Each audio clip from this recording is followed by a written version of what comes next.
बच्चों welcome to the modern NCERT solution. तो आज हम कक्षा 7 हमारे अतीत का चैप्टर 1 जिसका नाम है प्रारंभिक कथन 1000 वर्षों के दौरान हुए परिवर्तनों की पड़ताल। तो आज हम इस वीडियो में इस चैप्टर का क्वेश्चन आंसर करने वाले हैं। तो चलिए शुरू करते हैं इधर का, जिसका पहला क्वेश्चन है अतीत में विदेशी किसे माना जाता था। यानी कि पहले जो है विदेशी किसको माना जाता था।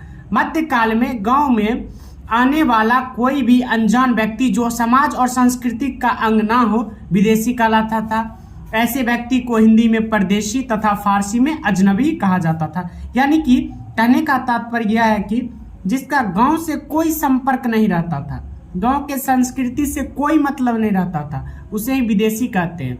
गांव में इसे परदेशी भी कहते हैं तथा फारसी भाषा में जो है इसे अजनबी भी कहा जाता है। चलिए नेक्स्ट क्वेश्चन है 2 नंबर। नीचे उल्लेखित बात सही है या गलत। पहला है सन 700 के बाद काल के संबंध में अभिलेख नहीं मिलते थे, तो ये आपका हो जाएगा सही। चलिए नेक्स्ट, इस काल के दौरान मराठों ने अपनी राजनीति महत्व की स्थापना की, तो ये भी हो जाएगा आपका सही। चलिए नेक्स्ट है कृषि केंद्रित बस्तियों के विस्तार के साथ कभी कभी वनवासी अपनी जमीन से बाहर कर दिए जाते थे, तो ये भी हो जाएगा आपका सही। चलिए नेक्स्ट है लास्ट, सुल्तान गयासुद्दीन बलबन असम मणिपुर तथा कश्मीर का शासक था, तो ये हो जाएगा नहीं या गलत। लेकिन आपको बोला है सही या गलत करने, तो आप गलत कर सकते हैं। चलिए नेक्स्ट क्वेश्चन है 3 नंबर। रिक्त स्थानों को भरे।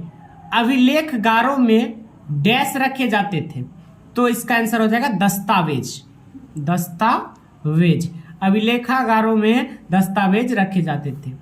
डैश 14वीं सदी का एक इतिहासकार था। यानी कि क्वेश्चन पूछ रहा है कौन 14वीं सदी का एक इतिहासकार था, तो इसका हो जाएगा आंसर जियाउद्दीन वर्नी जो थे 14वीं सदी का एक साहित्यकार था। चलिए नेक्स्ट है डैश डैश डैश डैश और डैश इस उपमहाद्वीप में इस काल के दौरान लाई गई कुछ नई फसलें हैं। तो पहले हो जाएगा आलू, फिर आपका हो जाएगा मक्का, मिर्च, चाय और कॉफी। ये सब जो हैं उपमहाद्वीप में इस काल के दौरान लाई गई कुछ नई फसलें हैं। चलिए नेक्स्ट क्वेश्चन है इस काल में हुए कुछ प्रौद्योगिकी परिवर्तनों की तालिका दे।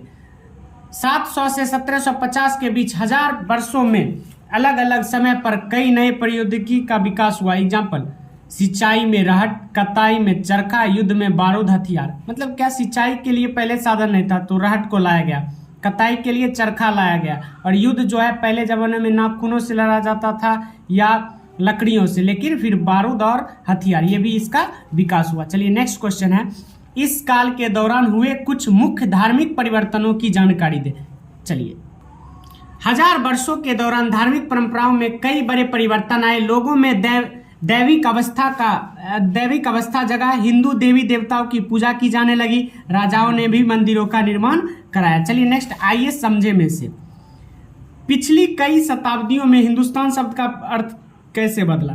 तो हिंदुस्तान शब्द का जो है पहला अर्थ, ये हिंदुस्तान शब्द की शुरुआत जो हुई थी 14वीं सदी में, और मिनहाज ए सिराज ने किया था। चलिए फारसी इतिहासकार मिनहाज ए सिराज ने हिंदुस्तान शब्द का प्रयोग 13वीं सदी में किया था, जिसका अर्थ गंगा यमुना के बीच स्थित क्षेत्र पंजाब हरियाणा से था।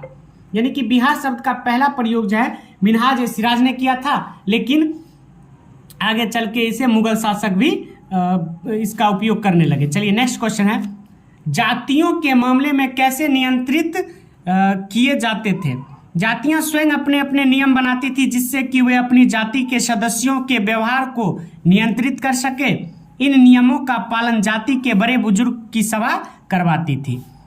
चलिए नेक्स्ट है क्षेत्रीय साम्राज्य से आप क्या समझते हैं। वैसा साम्राज्य जो अनेक क्षेत्रीय राज्यों को मिलाकर बना हो उसे सर्व क्षेत्रीय साम्राज्य कहते हैं, जैसे कि सल्तनत साम्राज्य, मुगल साम्राज्य, etc।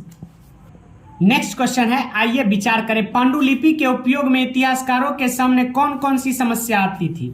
यानी कि पांडुलिपि का जब उपयोग किया जाता था तो उसमें क्या समस्या आती थी? चलिए, पांडुलिपि के उपयोगों में इतिहासकारों के सामने निम्न समस्या आती थी। लिखावट समझने में दिक्कत, यानी कि पहले जमाने में जो लिखा जाता था उसको समझने में दिक्कत होता था, आजकल मूल पांडुलिपि नहीं मिलती है। तीसरा, ग्रंथों से अध्ययन, यानी कि इसको साधारण वैसे लिख नहीं सकते थे, ग्रंथों से अध्ययन करना पड़ता था, जो कि समझने में कुछ दिक्कत आता था। चलिए नेक्स्ट क्वेश्चन, इतिहासकार अतीत को कालों या युगों में कैसे विभाजित करते हैं? क्या इस कार्य में अनेक उनके सामने कोई कठिनाई आती थी? आर्थिक या सामाजिक कारकों के आधार पर युगों को विभाजित करते थे। इस कालक्रम में यह समस्या उत्पन्न होती थी कि वे किस महत्वपूर्ण घटना के बाद कालक्रम विभाजित करें। तो चलिए, आपका ये अध्याय यहीं पे खत्म होता है, द एंड। तो ऐसे ही और एनसीईआरटी सॉल्यूशन के लिए आप इस चैनल से जुड़ सकते हैं। यहाँ पे क्लास 7 क्लास 8 का एनसीईआरटी सॉल्यूशन आपको मिलता रहेगा। तब तक के लिए बाय बाय।